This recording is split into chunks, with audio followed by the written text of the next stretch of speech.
It's the night before the crucifixion. The table is set, 13 men in a room, and the man playing Jesus has been on his knees between every single take, praying for 3 hours. After the scene wraps, he can't speak.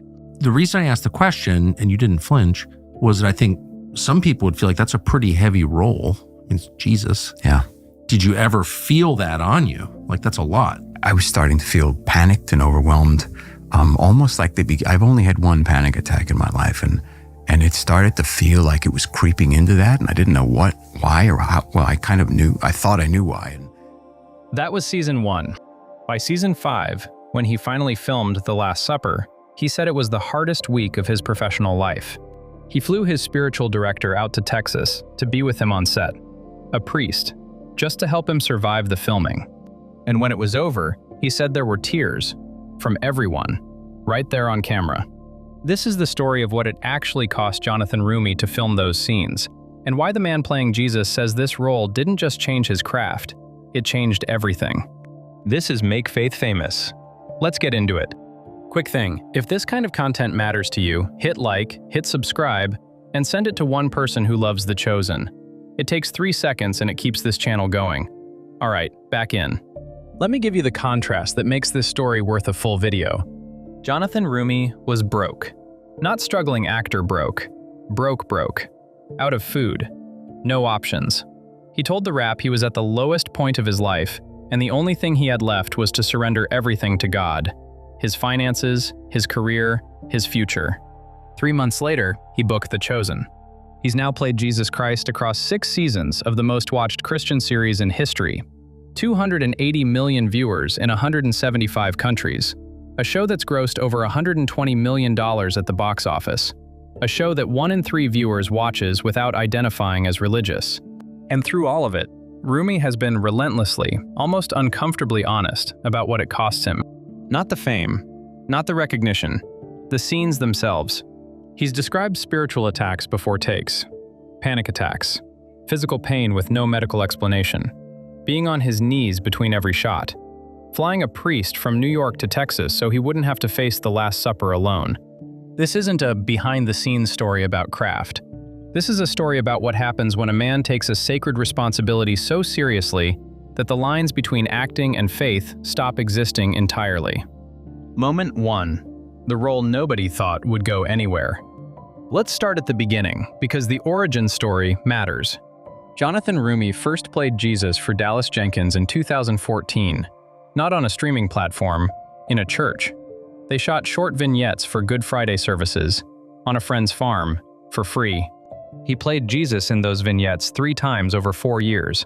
And every time, Jenkins watched something happen that he couldn't quite explain, an authenticity, an emotional weight that went beyond the script. In 2017, Jenkins reached back out. He had a crowdfunded show. 4 episodes, no guarantee of a second season. He asked Roumie if he'd play Jesus again.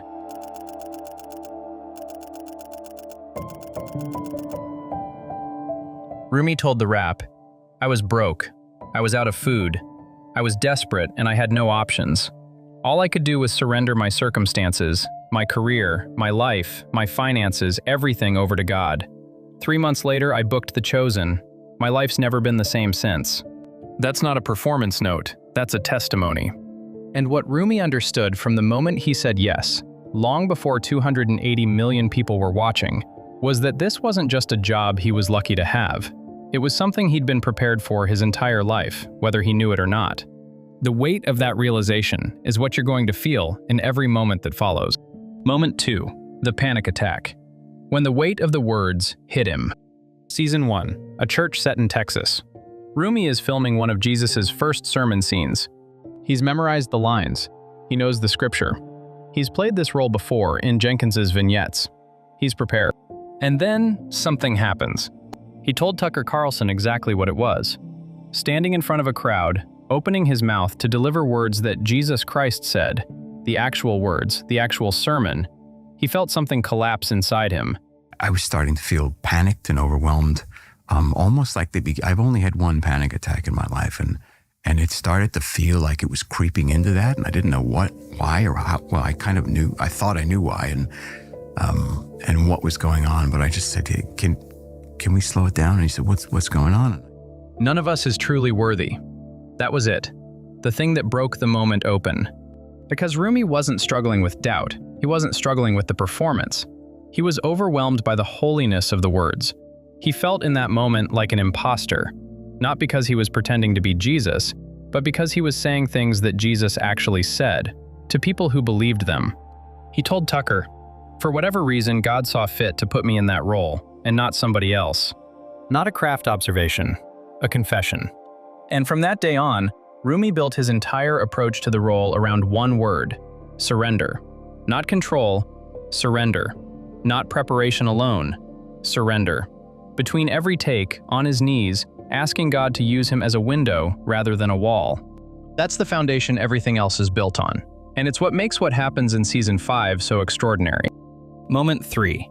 Spiritual warfare before the camera rolls. Something else Roumie has talked about publicly, and it's worth taking seriously, is what happened in the spiritual dimension before the hardest scenes. He told Charisma Media, as he was preparing to film The Last Supper, he felt a strange tightness in his chest, a pain in his ear with no medical explanation, a growing sense of something invisible pushing back.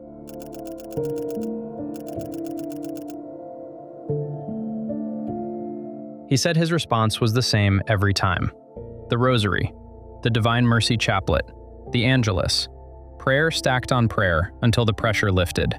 Now, you can hear that and dismiss it as religious superstition, but here's what I'd ask you to consider. This is a man whose show has now been watched by more than 100 million people who don't identify as Christian. A show the secular press can't explain. A show that converts people in prisons. That brings people back to faith after 30 years away. That makes non-religious viewers watch a Jewish ritual meal filmed in Texas and quietly, privately, put down their phone and sit still for a moment. If that kind of thing is happening in the audience, why wouldn't something be happening on the set? Moment 4. Flying his priest to set. The Last Supper preparation. Season 5. Holy Week. The Last Supper episode. The moment The Chosen has been building towards since 2017. Roumie had wrapped the previous season. He knew what was coming.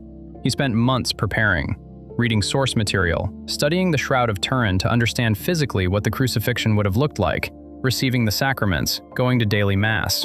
And then, the week of filming, he flew his personal spiritual director, a priest named Father Ian, from wherever he was in the world to Texas. And we sort of present it in a very unique way, but in a way that is super powerful. So I really can't wait. I hope it lands the way it felt when we did it, because there were moments where many of us were just kind of like wiping the tears from our eyes, just, you know, right after the scene or during the scene, you know. It's really, truly beautiful. There it is. Wiping away the tears from our eyes right after the scene, or during the scene. Not after the season was over. Not in a retrospective interview 6 months later. During the scene, while the camera was rolling. He told the Dialogue newspaper, the day after he finished a week of filming, that people watching the final cut will know that every drop of blood and sweat and tears, and there were many tears going into these scenes for many, many reasons. And he told Charisma Media what the preparation looked like in real time. Between every take, while the crew reset and the other actors caught their breath, Roumie was on his knees.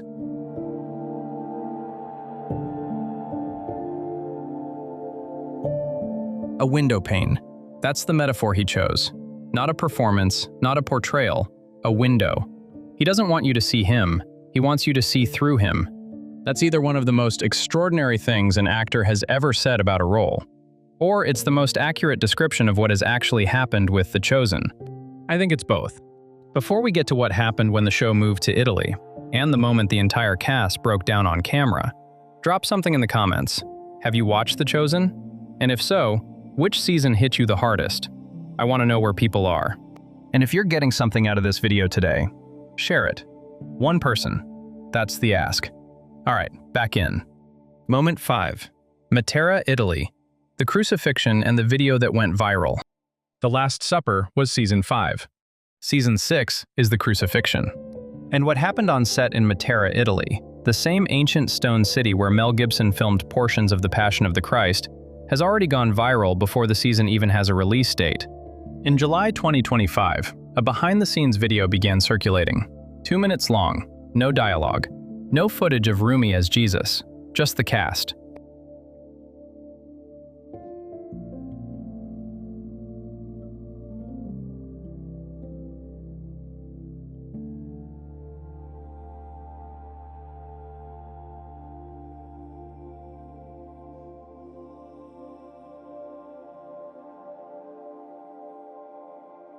Elizabeth Tabish, Mary Magdalene, stepped off the set mid-interview, tears still on her face. She told the AP journalist who was there,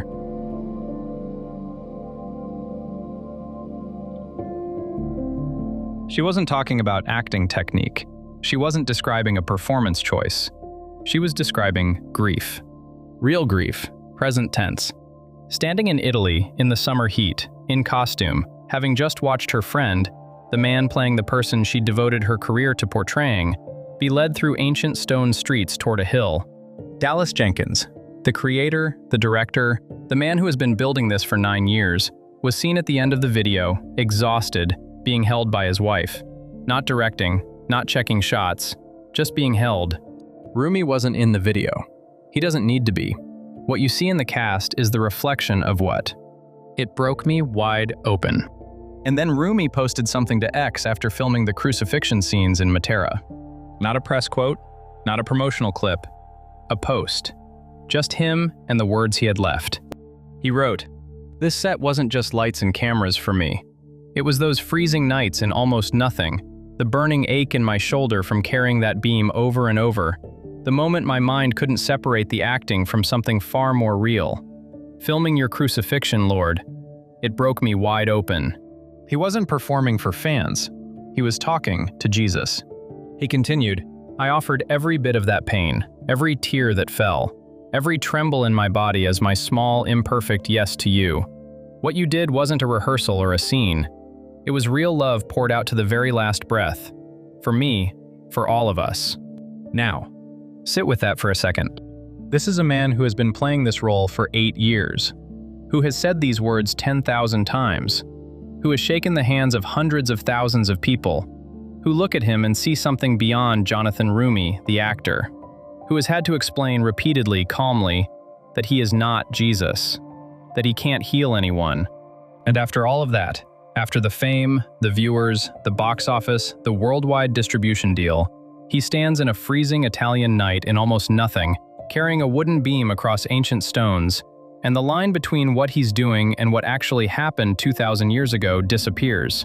And I think all of that prepared me for this role.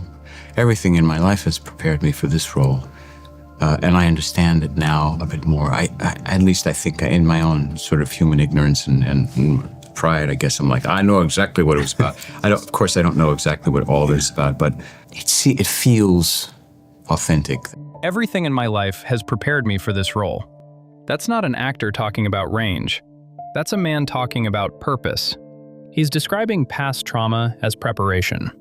Past pain, real pain, personal pain, the kind that breaks people, as the exact raw material that God needed him to carry into those scenes.